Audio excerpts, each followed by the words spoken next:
There he is. Yeah. Good? That's much better. Okay. Background noise is not too much. Echo. It's perfect. It's perfect. Where are you? I'm in New York. You're in New York. Queens. Nice. Is it That's my cold? Yeah, it's cool. I'm at my parents' place at my home studio. Very nice. Yeah, my place with my new studio is being redone. So So that's where you are temporarily. yeah.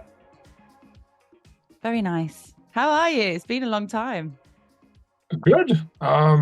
Happy, uh busy, but overall very good. Yeah, you're non-stop. Literally. It's basically, yeah.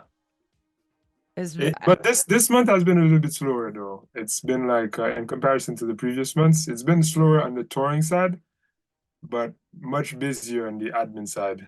You know, yeah, January is the month of paperwork, reconciliation, taxes, and whatnot. all the fun stuff.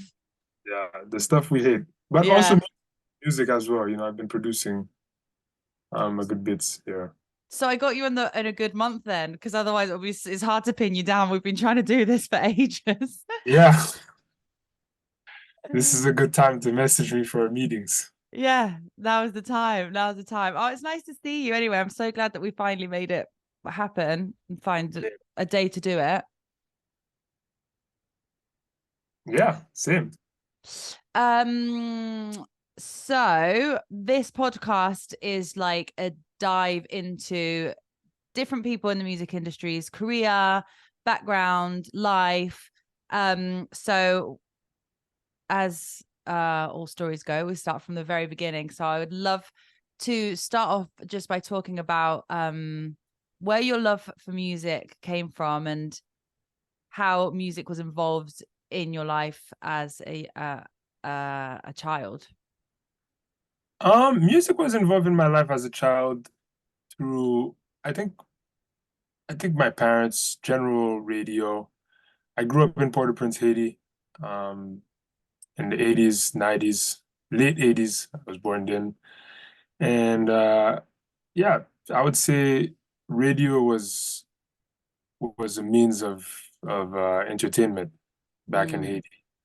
So I would always listen to the radio on the way to school. And there would be Haiti's like kind of unique in the sense that it's a very multicultural place, given that it's in the Caribbean, right next to the US. So there's a lot of US influence, but jointly, it's also very influenced by French culture, mm, given that it was a French colony at some point. So in Haiti, you have a mixture of French, Haitian music, compas, US rap.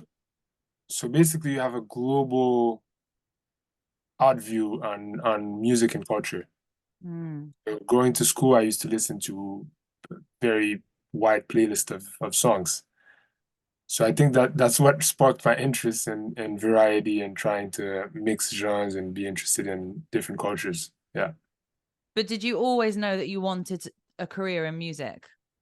I didn't know. I had some moments where there was like a piano at home, Mm, and somehow there was like a kid's book on how to make chords, right?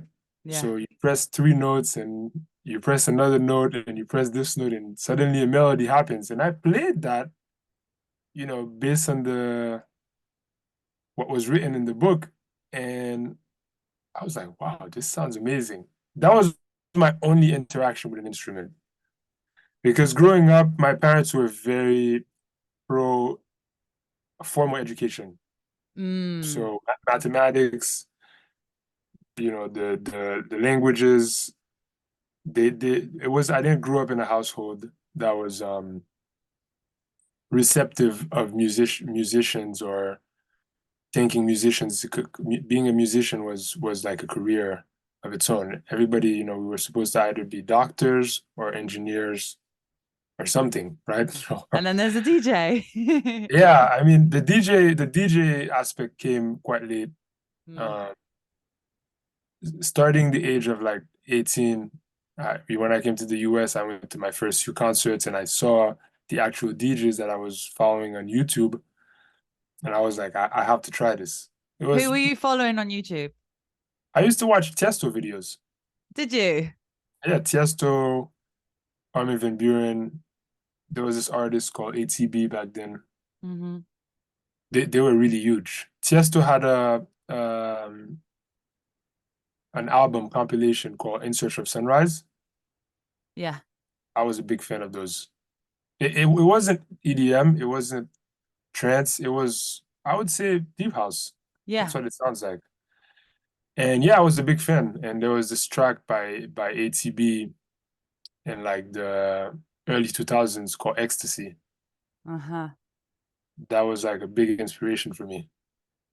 Yeah, and when I Did saw ATB live in New York for the first time at Crowbar, I think it was Mansion or something. Crowbar, yeah, I wasn't even of age. I was like 17 with a Haitian fake ID.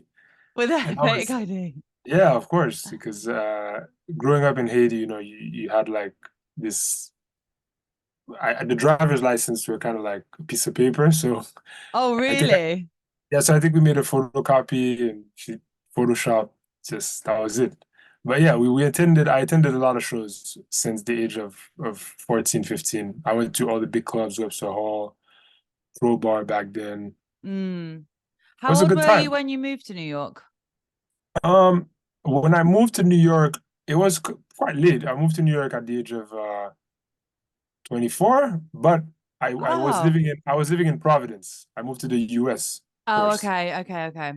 So I moved to Providence from the age of 18 to go to university. Um, Okay. and from there I was studying mathematics, but I used to travel to New York every weekend for the nightlife. You were studying mathematics. Yeah, I actually finished. I graduated with a degree in applied mathematics and economics. Wow.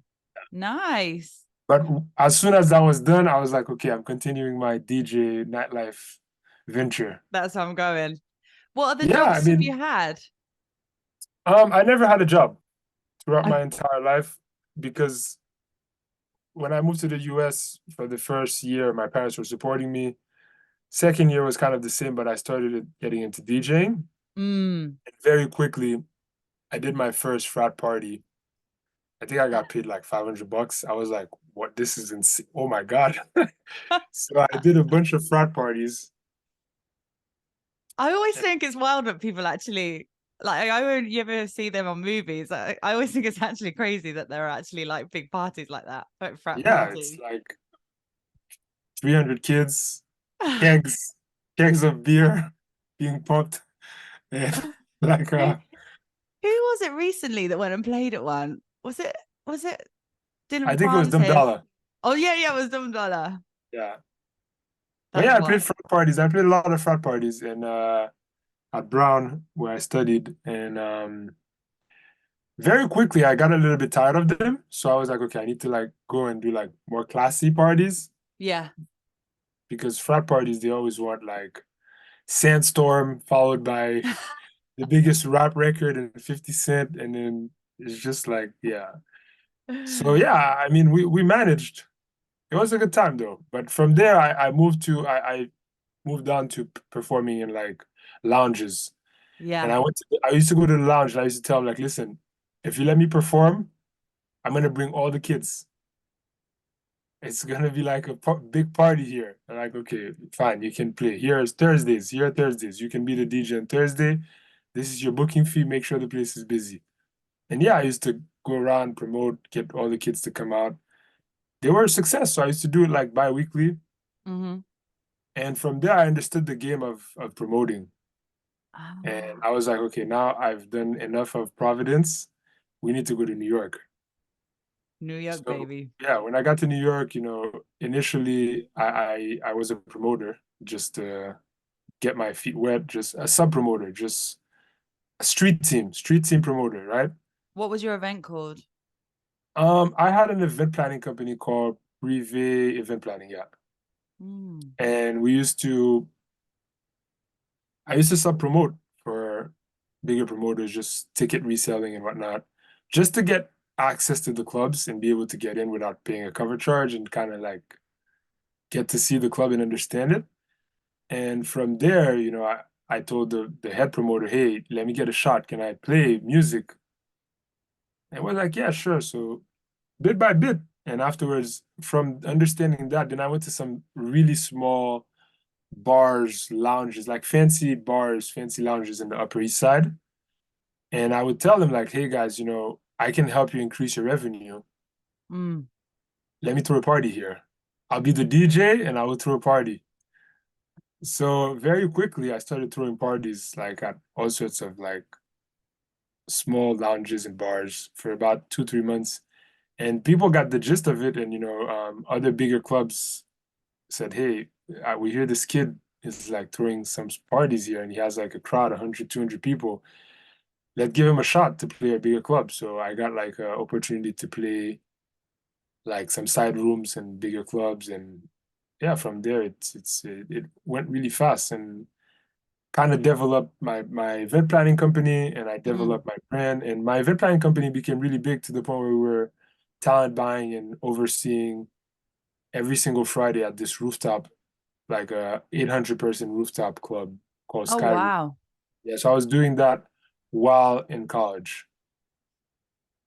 So I was booking DJs, making flyers, organizing logistics, Being the promoting. DJ. Sometimes at some point I had to stop DJing Mm. because I had to finish my school, right? So they were Yeah. like, yeah, because the curriculum was quite challenging. So after having yeah, some difficult time, they were like, listen, man, you actually have to focus here. Yeah. Otherwise, we're gonna kick you out. So I had to settle down and like buckle up and actually spend 2 years of straight focus on my curriculum and my studies. And I managed to finish. And upon finishing, I was like, okay, now I'm a free person. I've accomplished my parents' wishes, which I thank them because this Uh-huh. gave this gave me like a very strong analytical background, very strong sense of business and Yeah. capacity to, run a business on my own and kind of like be able to juggle multiple projects at the same time and accomplish something challenging. Yeah. Helped my confidence a lot, being able to finish my studies and go through the entire procedure versus coming and being a DJ and getting walked over without any experience or knowledge, right? Yeah, absolutely. Yeah. There'll be life lessons forever that you Mhm. can use. So after finishing my studies, I started DJing full time a lot in New York, throwing parties a lot. I threw a lot of shows. I used to book Bedouin. I used to book Chainsmokers Wow. when they were much smaller, When is this? What year are we talking about? 2010, 2011, 2012. Okay. Up until 2014, I was like, listen, I've DJed everywhere. It's been a lot of partying, a lot of drinking. I think we need to like calm down here. So What, calm down instead of doing the events, you mean? yeah, instead of doing the events, let's try and like augment my DJ career. Okay. So I was like, I actually need to start producing records So then because you got more into the studio. yeah, I'm not, I got into the studio because I was always pondering about the idea when I was in college because I had other friends of mine that were from Haiti and that exploded on the scene, that Yeah. started making music and that, connected with dirt. I had a friend of mine, his name is Michael Boer. He started making records with Dirty South. He started doing bootlegs that Mm. Axwell, Swedish House Mafia, was playing. So his profile blew up, right? Meanwhile, I was like DJing every night and I couldn't really get bigger shows. Yeah. So I was always pondering about I need to get into the studio, but equipments, laptops were extremely expensive back then for a student. Yeah. Forget about plugins and like, you know, uh DAWs, the digital audio instrument to make music is just impossible to Yeah. purchase. Even to crack, I was like always afraid. What if I crack it and next thing you know, I get a virus in my computer and I can't do my homework, Oh yeah, there So was the homework to think about. yeah, of course. So I was like, okay, let me just keep doing my DJing. And yeah, when I finished, I had some time actually. Then after raising some capital, I went to some seminars. I learned how to produce music since 2014, and I've started making records. I think my first record was a success. In 2014, I released on an Italian label called Mm. Musical Noise. Uh-huh. Yeah, it did really well on Beatport. Still exists. Still Can't find it. exists. Yeah, it's called Waiting For. Waiting for. Yeah. And then roll on. So that was 2014. So 10 years later. Yeah, I've done two different kinds of music. Waiting For was deep house, then I did tropical house. I did a track called Running with the sax, like Kygo style. Yeah. Yeah. Then afterwards I was like, okay, let's do some future house, like Oliver Heldens style for some time. Because I never wanted to do EDM. I always wanted to be house deep, Mm-hmm. but the market was way too small for that. So I had to like go on some tangents. Yeah. Tropical, future house. Then I did tech house for But some did you time. all do you feel like you went to do them just because the others were too saturated, or did you actually generally really like producing that type of music? I felt just that that's what I liked. I originally liked deep house, very melodic, Yeah. similar to In Search of Sunrise, but Yeah. there was just no market for that. Yeah. If you were making music like that, you just wouldn't be able to gig, especially in New York. Mm. And if you were to find, so everybody was like, we want EDM. So I'm like, okay, I'm not gonna do EDM. I will do house that's aggressive, like future house. I will Yeah. do house that's melodic, like tropical house, that feels like it was at least accepted. There was a market, a demand for it. It would have been impossible to do this dreamy deep house of In Search of Sunrise in 2014 in New York. Yeah. It's just no Wouldn't have market for that worked. kind of music. There was a market for that kind of music maybe in Europe. Maybe that's when All Day I Dream, Lee Burridge started, but Yeah. that's a Yeah. very niche community. I would not know where to begin and how to contact these people. I feel like you would have to be dressed in like Tulum outfits and like And have a hat. a cape. Yeah, exactly. Otherwise, there's no chance for even to be considered by this label. Yeah. I tried to reach out to them a few times, And you but and no response. they always turn down my tracks. Pass, pass, pass, pass, pass. Yeah. I think you need to buy a cape. That's it. Yeah, you need to buy probably. But that was a good experience. I mean, and from doing all of this kind of music, during the pandemic, I had some time to like really rethink things through, refocus, and I was like, let me try. I was listening to some Afro house back then.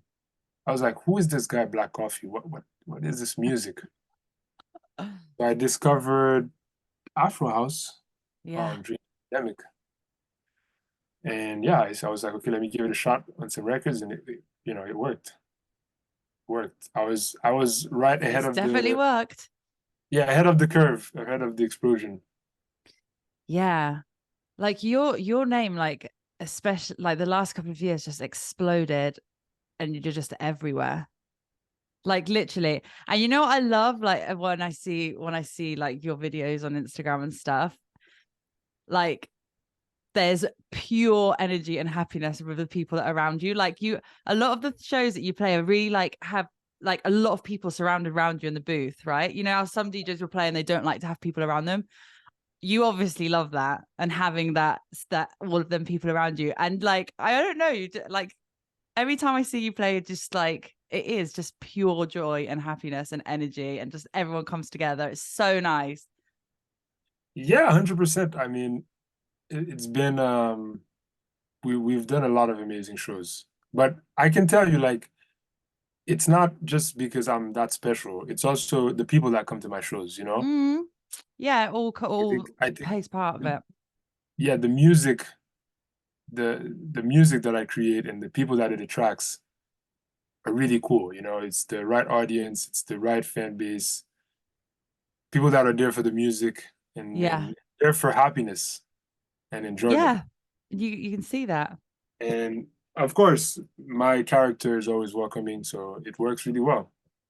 I remember you telling me once that you try and organize football games like wherever you travel to. Yeah, we've done that. Do you still do that? A little bit less because my left knee is not the strongest right now. That's all But that dancing on the DJ booth that you do. yeah, jumping up and down, my left knee only something happened. No, I think it's a bit of wear and tear because I've been playing football for like 25, 30 years, like a long time. Like yeah, 25 years, yeah.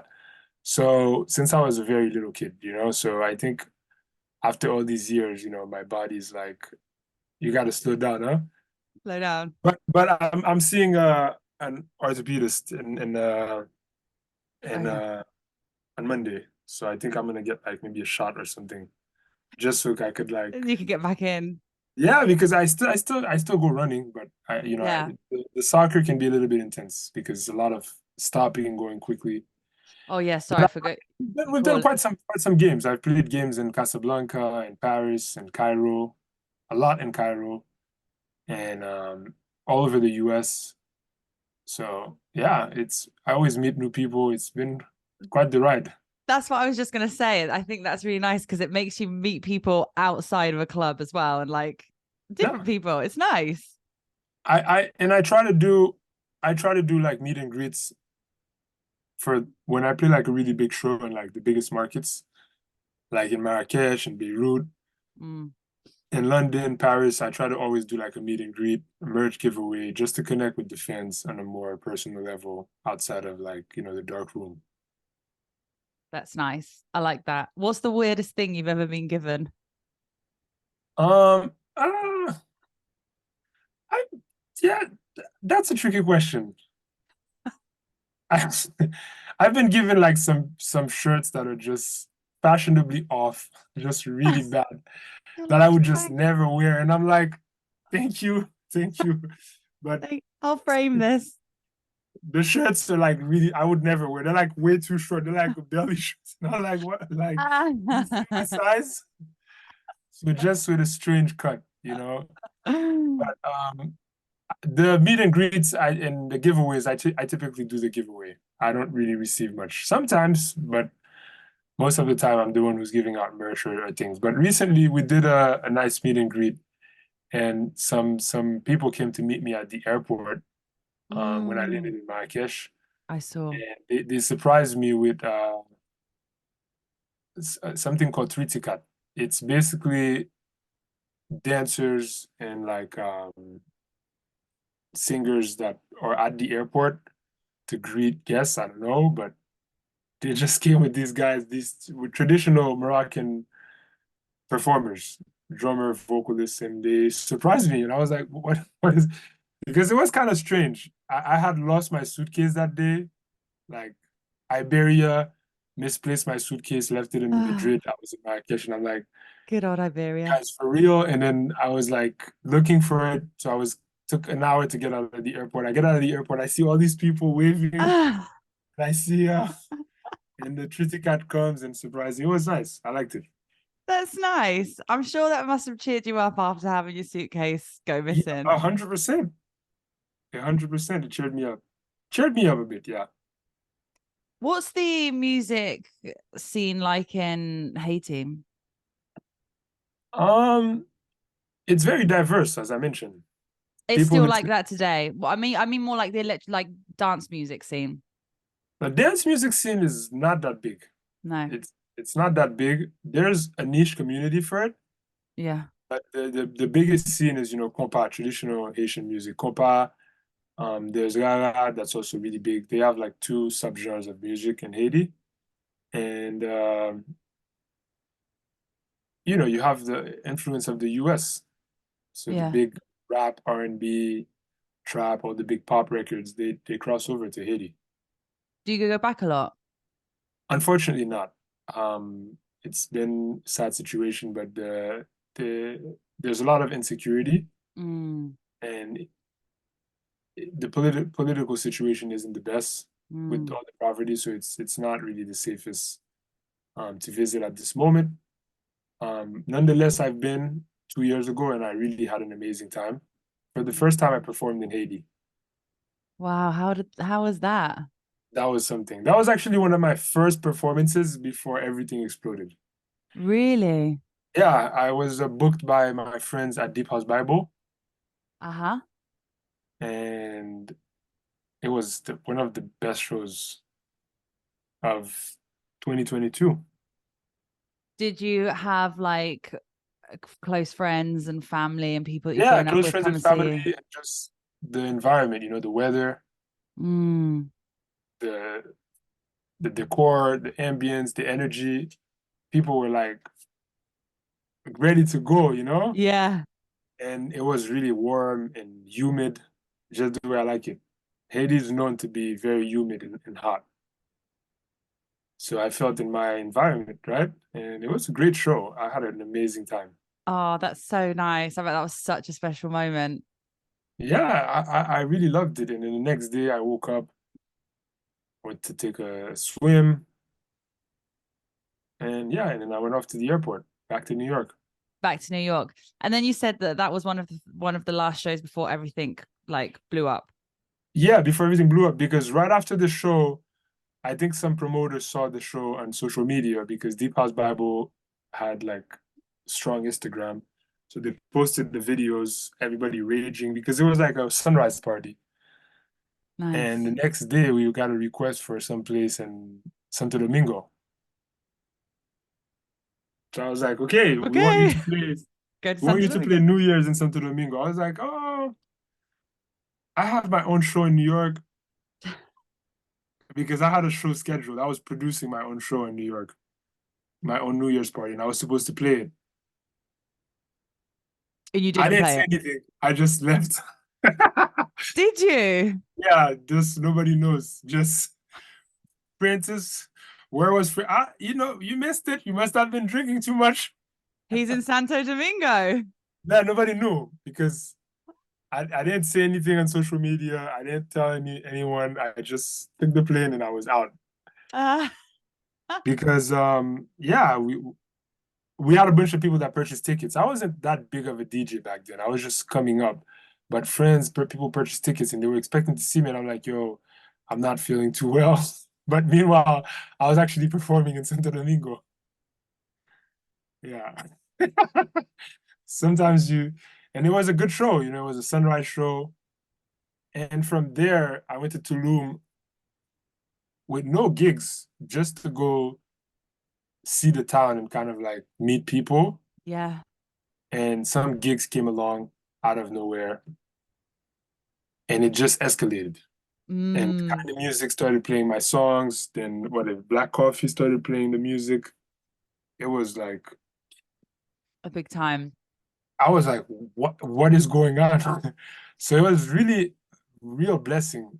I had that. I can say that my profile took a turn in Tulum. Mm. In Tulum, do you think Yeah, that's where that's the yeah, I played turning like point? amazing shows. The social media, everybody was just like locked in. They saw it, and right after I came to New York, things were different. Mm. Promoters were like, okay, because that's when everybody was coming out of COVID. Yeah. So everybody was just like, oh, we don't know. And going to Tulum as a DJ was like the thing to do because that's the only place you could really DJ. So I didn't go during COVID, but I went right as COVID was ending, and I still graduated from Tulum. So when I came back to New York, promoters were like, okay, this is like the Tulum man. So after 2, 3 weeks in Tulum, they were like, all right, The he's Tulum. graduated. He's See, proven himself. another reason to buy a cape. Tulum. Yeah, no, I kid you not. And after doing that, I was like, okay, the promoters are like, okay, here's an offer. We want you to come play. And I'm like, okay, Okay. I All like this. right. Yeah, and then from there, I got a booking request in Madrid and Paris, and it just went like that. Because I saw you, we met in Egypt, right? In Yeah, in uh summer of 2022, in the August. summer of 2022. And I remember, yeah, because that we met through our friend, lovely Amina. Yeah. Um, and that was a sunrise set as well. You do a lot of sunrise parties, don't Yeah. you? Is that your Yeah. thing? That is my thing. It's an illness, trust me. In that show, I think Timba was playing as well. He Yes. was like, he was like, okay, at like 5 a.m. I gotta go to the airport. I have a booking in Barcelona. He missed his flight. Yeah, that's right. That's right. That was a fun show though. That place is amazing. Yeah. It was, yeah. I've been back. I know I saw you've been back. And that was even crazier. Really? Yeah. I was like, it That was like was completely rammed till sunrise. And then the next thing is I literally landed at 11 p.m. and you went straight to the venue. and I had to drive to the North Coast 2 hours. Got to the hotel at 1 o'clock. 1:30, I had to be out of my room. No sleep, just shower. There was a friend of mine came to meet me with some merch. So he gave me some clothes and I just changed and went straight to the club with my suitcase because right after the club, I had to go straight to the airport at Did you 6. make your flight? Yeah, I made my flight. Yeah. My tour manager was like, I was like, okay. Bye. The minute the sun came, I played Egyptian sun, then I bounced. And then you're out. Yeah, and it was really bad because um the airport in Alexandria Yeah. really tough. Oh yeah, it's That you crazy. down. That is crazy. You go through like security like 20 times. Yeah, It's basically. mad. Yeah, it was kind of like, and I'm like, guys, there's nothing here. What do you want from me? We have to still check. And I'm like, It's okay. an intimidating airport. And then the worst part is after entering the airport, no AC. Oh no. So it's like 9 a.m. No. Egyptian sun hitting the glass because it's a Oh, huge glass and it's hot. I'm talking like hot, and I didn't sleep for like 2 days. and This you've was been like hell. drinking. No, no, no, no drinking. I, Okay. we stopped that. Otherwise, Are I you would be not dead. drinking? Do you not drink now? Not at shows. When I'm touring with back-to-back shows like that, no way. Have you always been like that, or is there a point where you're like, Oh, I'm gonna stop just drinking? even when we saw each other, I wasn't drinking. Well, you didn't have a beer with me. Maybe one. I think actually no, we had a beer at the hotel. I don't Yeah, think we did maybe the show. one because but considerably stopped, slowed down in 2022. 2023 was just like, no way. Yeah. I want to talk about 2023 actually. You sold out nearly 150 shows. Hmm. You played shows that you on Instagram that you said that were dream shows for you: Burning Man, Coachella, Tomorrowland, Space Miami, 11 releases. Like when you sit back now and think and look back on it, does it feel like a bit of like a whirlwind of a year? Or did it go really quickly? How do you feel now when you sit back Yeah, and it goes think? really quickly. To be honest with you, the more you do, the more you want to achieve. Yeah, It's kind of crazy. I'm still not satisfied. really? Yeah, I have like a lot of hunger. Just want That's good. more and more and more and more. Hungry. So I'm definitely proud of this leap and what I've been able to accomplish, but I'm definitely working really hard to try and achieve more. Mm, Because you can never feel like, I've been there, I've achieved. That shouldn't ever exist. There's always something else you didn't do. There's always a DJ you didn't contact. There's always a show you wish you could have played. Trust me. And you never want to be on the sidelines. So yeah, you always want to do more. You always want to push. You always want to reach new heights. what's at the top of your list? To be honest with you, releasing records that were as big as the one I've released. Mm. That's my only dream. So If there's I no, can do that, it's gonna you're be happy. everything okay. Yeah, because one thing I can say is, I released a lot of records, but the most performing songs like City, like Premier Gao, yeah, that's gonna be difficult to outdo. Yeah. but it's doable and you want to do it. So Yeah, I mean, I'm trying. I'm releasing records after records. I'm focusing in the studio. I have like 20 tracks right now. It's like, wow, really? yeah, 20? yeah, I have a lot of tracks. I'm not gonna release all of them. Only the best will see the day of light. But like, I'm Yeah. testing all the tracks. I'm producing a lot. I'm coming up with ideas because you can't. You always have to try. You always have to do your best, and it's not easy. It's extremely challenging. To succeed as an artist in this day and age, you have to be at the top of the top. That actually leads me to my next question. I was going to say to you, what do you think has been the most challenging part of your career so far? For me, it's just being able to compete with myself, Interesting. being able to outdo what I've done, being able to stay, yeah, Yeah. being just, it's not easy. Yeah. And what about then in terms of festivals and gigs? Like you have played like at the top places. Is there anything that you still like? Where have you not played Yeah, or of want to play course. at the top of your list? I want to play. I want to play bigger shows in Madrid. I want to play like Brunch in the Park. I want to play, potentially High Ibiza. Uh-huh. Maybe Tomorrowland, Europe one day. But yeah, other than that, I think I'm okay. Well, I'm sure that will all come. I'm pretty Yeah, sure that it's hopefully, definitely going to come for you. hopefully. But realistically, um, yeah, I think, everything should come. Just we gotta keep going step by step. Yeah. But definitely, I'm excited. I know there's a lot coming up that hasn't been announced, but we have some big surprises for London, for Yeah. Paris, I want to break into certain markets. I want to play in Italy. I played in Sardinia, but I like to play in like Milan or Rome. Yeah.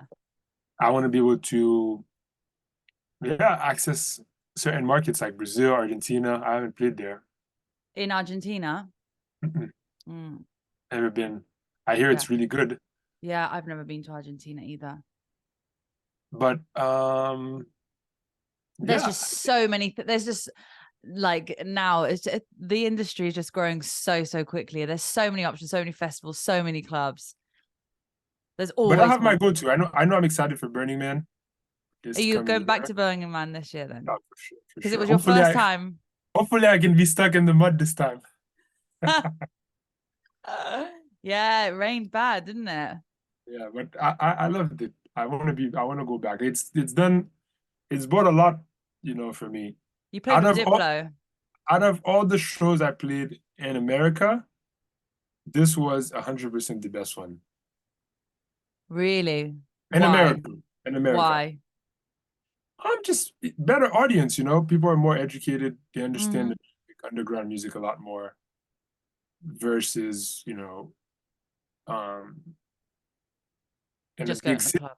Yeah. In a big city, people are like more leaning towards the commercial. They don't really understand what you're doing. Some people do, but at Burning Man, everybody understands the music. People are Mm. really there, the vibe. Like I played a sunrise set at Fluffy Cloud, which is a camp.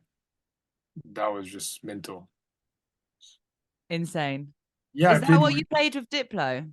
no, no, yeah, I played with Diplo. I played by myself, then with Diplo, then by myself, then with Ziggs Bantwini, then with Shemza, Oh, wow. then by myself. It was like a 10-hour set. A 10-hour set. Is that how long Yeah. you played for? Is that your longest ever set? Um, one of them.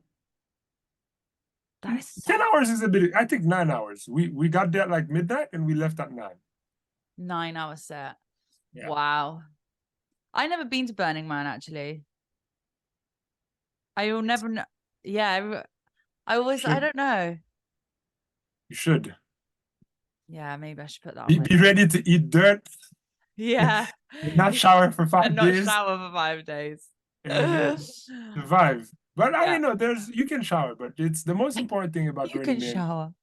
You can you develop a sense of resilience Mm, develop the capacity to realize you can do more than you think you could.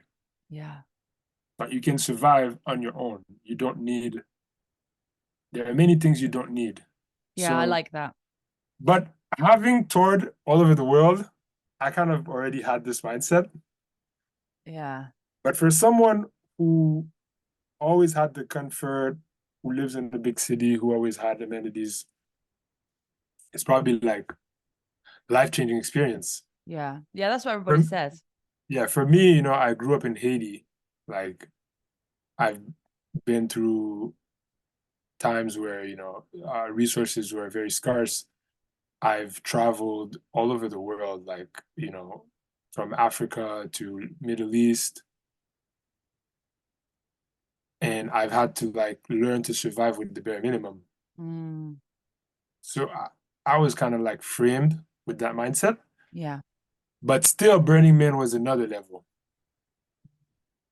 I know what you mean though, for other people that come from big cities, that it's probably a big eye opener. Yeah. So to finish off the podcast, I have a last question and a quick round of fire questions. The last question is, because the podcast is called Can You Put Me on Guest List? Do you have a guest list rule? Yeah. Yes, I do. Yes, I do. I mean, I have some rules, some tips to get on the guest list. If Okay, you like that. if you come meet me at the airport, you will get on the guest list. With some type of performance. What did you say? With some type of performance. Yeah.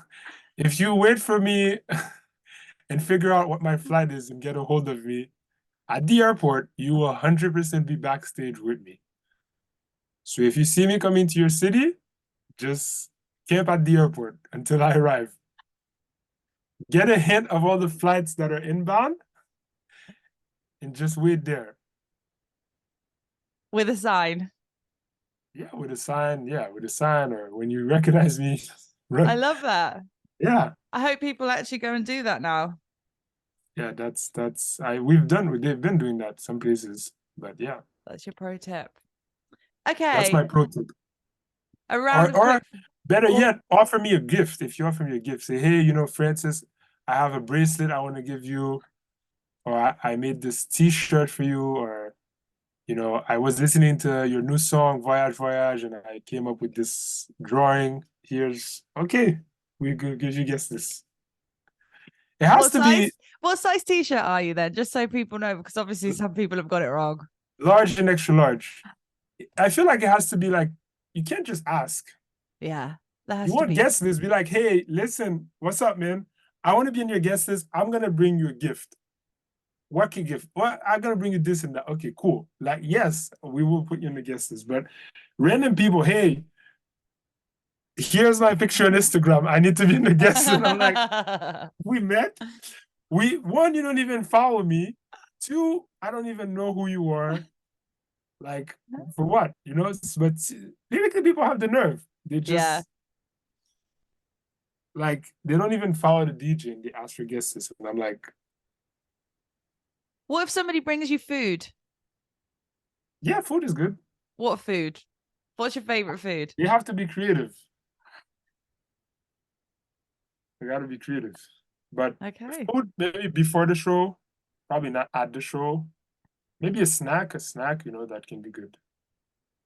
Yeah. This leads me into my quick fire questions, because the first question is, what is your favorite studio snack? Granola bars.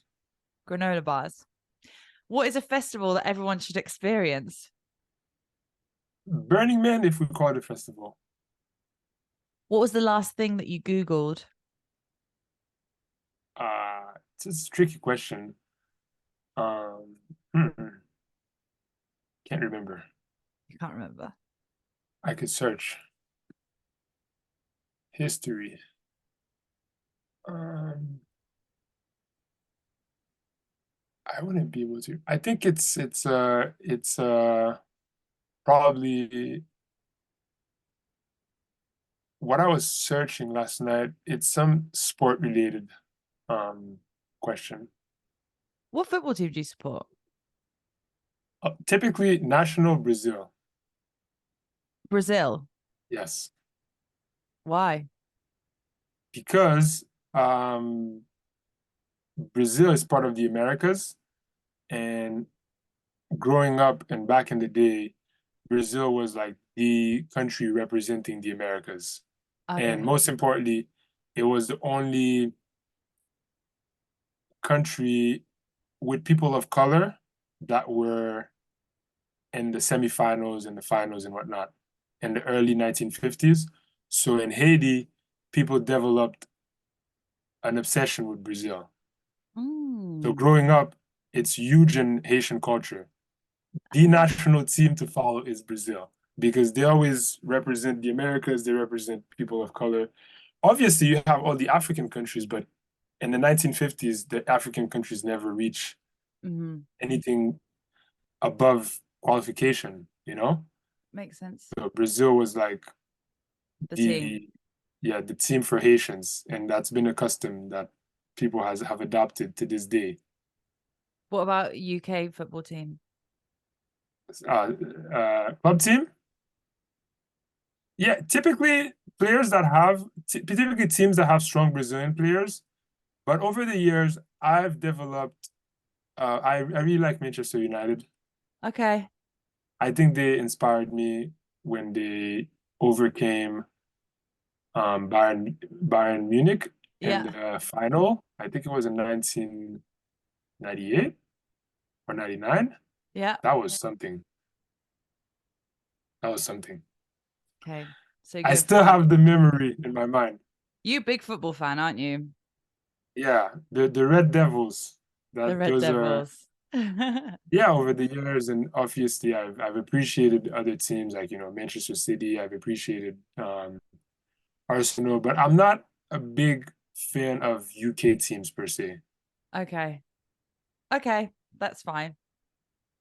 I prefer teams like Juventus, teams like Barcelona, Madrid, The or better yet, Mediterraneans. yeah, I liked PSG at some point when they Oh had yeah. Neymar, but unfortunately the team failed me multiple times. So you're out. Sad story. What is a club everyone should go to? A nightclub. I think Club Space in Miami. Yes, great answer. What was the last thing that you screenshot on your phone? I think a song. A song. What was the last thing that Yeah. you bought online?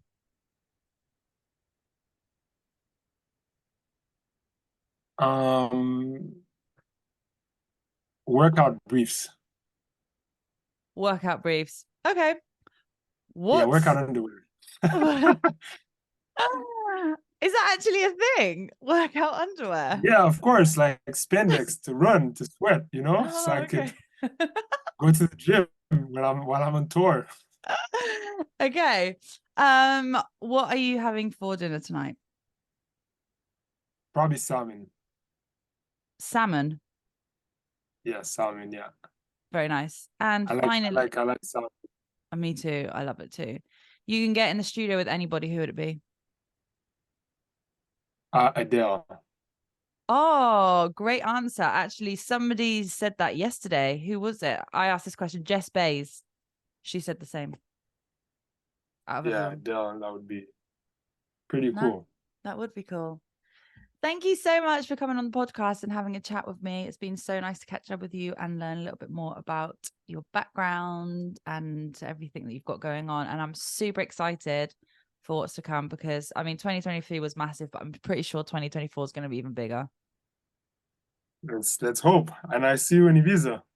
I know. I left Ibiza. I live in London now. Really? For good? Yeah. Yeah. I I left. don't believe you. I mean, for now, yeah.